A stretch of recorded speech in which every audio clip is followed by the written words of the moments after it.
السلام علیکم ورحمۃ اللہ وبرکاتہ۔ ناظرین و سامعین، یہ اشعار حافظ بک ابراہیم کے جو اشعار کا سلسلہ کتاب میں آیا تھا، اس کے چند اخیر والے اشعار ہیں جس کا ترجمہ ہم آگے پیش کرنے جا رہے ہیں۔ إلى معشر الكتاب والجمع حافل بسطت رجائي بعد بسط شکاتی۔ تو حافظ بک ابراہیم عربی زبان کے حوالے سے کہتے ہیں کہ انشا پردازوں اور ادیبوں کی ایک جماعت جن کی تعداد زیادہ ہو، ان سے میں نے بسطت رجائی بعد بسط شکاتی، اپنی شکایت باندھنے کے بعد ان سے اپنی امیدیں بھی باندھ لی ہیں۔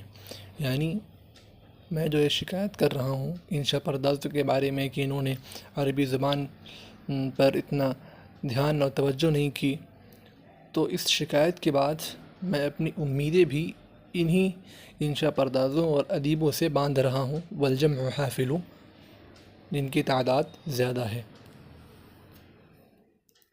فإما حياة تبعث الميت في البلا وتنبت في تلك الرموس رفاتي۔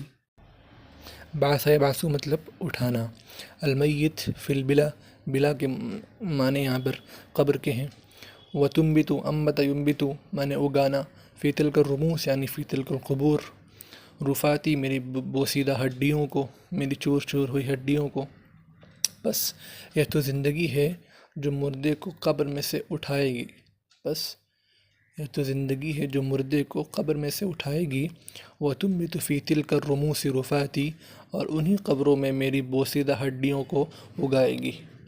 وَإِمَّا مَمَاتٌ لَا قِيَامَةَ بَعْدَهُ، اور یا پھر ایسی موت جس موت کے بعد کوئی قیامت نہیں۔